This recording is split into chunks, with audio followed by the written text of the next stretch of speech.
السلام علیکم پیارے دوستو، ہم قاری حنیف ملتانی صاحب کے ایک نئے بیان کے ساتھ اگین آپ کو اس چینل پر ویلکم کہتے ہیں۔ آج کے اس خوبصورت بیان کا دلچسپ بیان کا موضوع ہے مکہ کے ظالم سردار۔ بہت ہی پیارا قاری صاحب کا یہ بیان ہے۔ آپ دوستوں سے گزارش ہے ضرور اس بیان کو آخر تک سنتے رہیے، جزاک اللہ۔ چلیے بیان شروع کرتے ہیں۔ سکھوں کے گھر میں پیدا ہو جاتے تو کہاں ایمان کی دولت تھی، ہندو اور مشرکوں کے یہاں پیدا ہو جاتے تو کہاں پر قرآن کریم کی دولت تھی۔ اس کا احسان عظیم ہے کہ اس نے ہم سب کو لا الہ الا اللہ محمد الرسول اللہ صلی اللہ علیہ وسلم نصیب فرمایا، اور دعا فرماؤ اللہ پاک مرتے وقت بھی کلمہ نصیب فرما دے۔ بس عجیب سی زندگی گزر رہی ہے ہم لوگوں کی، ہم نے کبھی یہ غور نہ کیا اور یہ کبھی سوچنے کی زحمت گوارا نہ کی کہ یہ اللہ کا قرآن جو آسمان سے اترا کیسے آیا، کیوں آیا، کس لیے آیا، کن کے پاس آیا۔ خداوند ذوالجلال نے عرش عظیم سے یہ رحمت کی بارش کس کی ذات اقدس پہ برسائی۔ سارے جہان کے مسلمانوں کا یہ عقیدہ ہے کہ اگر سرکار دو عالم صلی اللہ علیہ وسلم دنیا میں تشریف نہ لاتے، نہ یہ زمین، نہ آسمان، نہ لوح قلم، نہ شجر حجر، دنیا کی کوئی چیز نہ ہوتی اگر محبوب دو عالم دنیا میں نہ لاتے۔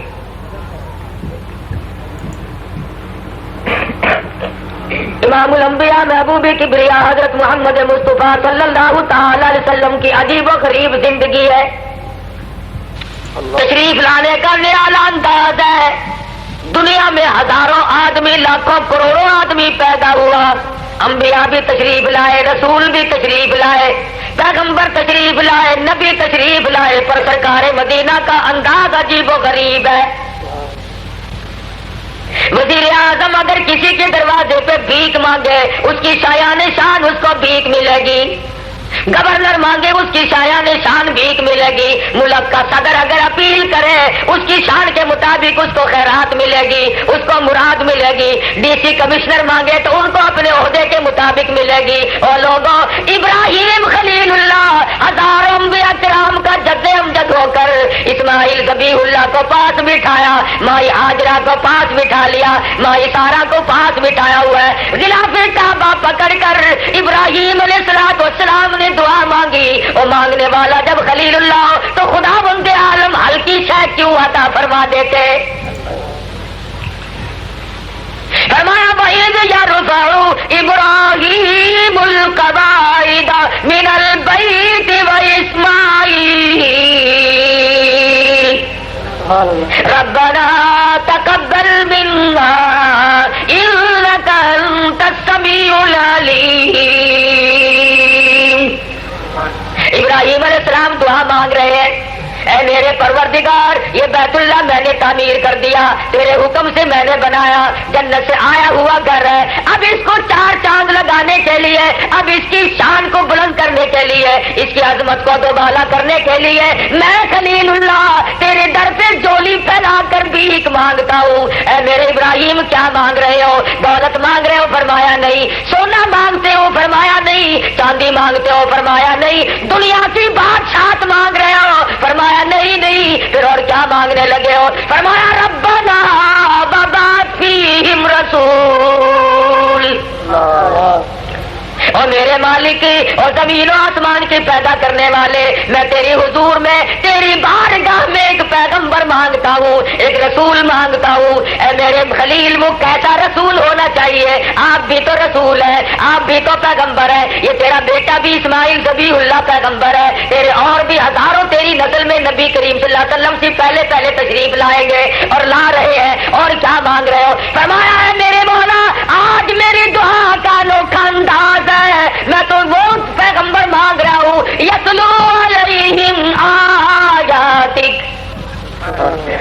میں ایسا رسول تجھ سے مانگ رہا ہوں جو آیتوں کی تلاوت کیا کرے، جو لوگوں کے دلوں کو دانائی کی باتیں سکھایا کرے، حکمت کی تعلیم دیا کرے، وَيُزَكِّيهِمْ ان کے دلوں کے روگ کو صاف کر دیا کرے، إِنَّكَ أَنْتَ الْعَزِيزُ الْحَكِيمُ، میں مانگنے والا تو دینے والا۔ اللہ تبارک و تعالی حضور فرماتے ہیں میں اپنے جد امجد ابراہیم خلیل اللہ کی دعا کا ثمرہ انوکھے انداز میں تشریف لائے۔ سیدہ آمنہ خاتون رضی اللہ تعالیٰ عنہ کہتی ہیں اللہ اللہ کن کن چیزوں کی طرف آپ کو لے جاؤں۔ حضرت عبداللہ حضور کے والد ماجد بازار سے گزر رہے، ایک یہودی عورت کی نظر پڑی، وہ کہنے لگی عبداللہ مجھ سے شادی کر لو۔ حضرت عبداللہ نظریں جھکائے ہوئے گزر گئے۔ کچھ دنوں کے بعد اسی عورت کی پھر حضرت عبداللہ پر نظر پڑی تو کہنے لگی عبداللہ اس دن جو میں نے تم سے کہا تھا شادی کے لیے شاید تم نے یہ سمجھا ہوگا کہ میں کوئی بازاری عورت ہوں، تم نے یہی خیال کیا ہوگا نا کہ ہاں۔ کہنے لگی نہیں نہیں یہ بات نہ تھی۔ کیا اور کیا بات تھی؟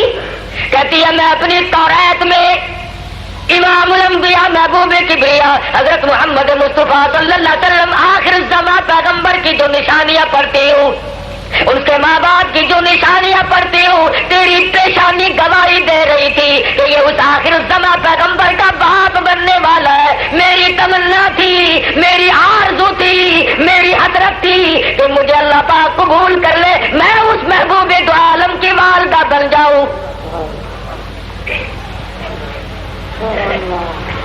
اور کہنے لگی آج میں آپ سے شادی کرنے کو تیار نہیں۔ کیوں؟ اس لیے تیری پیشانی میں اس دن جو نور چمک رہا تھا، اس دن جو نشانی اور علامت مظہر تھی، گواہی دے رہی تھی، اب وہ امانت تم کسی کے سپرد کر چکے ہو، لہذا میں اب شادی کرنے کو تیار نہیں۔ اشارہ اس طرح ہے کہ آپ سرکار مدینہ اپنی اماں کے پیٹ کے اندر شکم مادر میں قیام پذیر ہے۔ ابو طالب نے سرکار دو عالم صلی اللہ علیہ وسلم کو ساتھ لیا۔ 8 سال کی عمر شریف ہے حضور کی، تجارت کے لیے چلا، راستے میں ایک راہب کی نظر پڑی، پہچان گیا، کہنے لگا قافلے والوں آج سب کی دعوت میرے یہاں۔ کہ راہب نے بیچ میں کھڑے ہو کر چاروں طرف کا جائزہ لیا اور کہنے لگا وہ بچہ کدھر ہے؟ ابو طالب کہنے لگا اس کو ہم نے سامان کے پاس بٹھا دیا، ہم بڑے بڑے سب دعوت کھانے کے لیے آ گئے۔ راہب کہنے لگا قسم ہے رب کبریا کی، اصل میں دعوت تو انہی کی ہے، تم تو ان کا سب صدقہ کھانے آئے ہو، اصل دعوت تو میں نے انہی کی ہے اور ان کو چھوڑا ہے۔ تو بلایا، حضور صلی اللہ علیہ وسلم کو سامنے بٹھا کر اپنی توریت کھولی اور ابو طالب سے پوچھا بتا تمہارا یہ کیا لگتا ہے بچہ رشتے میں؟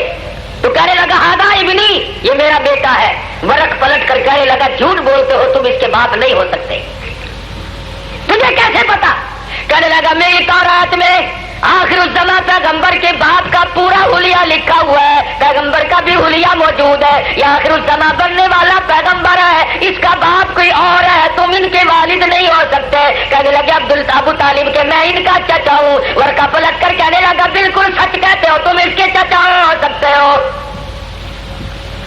میں نے یہ بات آپ کو کس لیے سنائی؟ او لوگوں، جس نبی کے والدہ والد، جس نبی کے چچے تائے، جس نبی کا اپنا حلیہ انجیل زبور تورات میں موجود ہو، دنیا میں تشریف لانے سے پہلے نقشے آ گئے ہو، آج اس نبی کی عظمت ہمارے دلوں میں کیوں ہو نہیں؟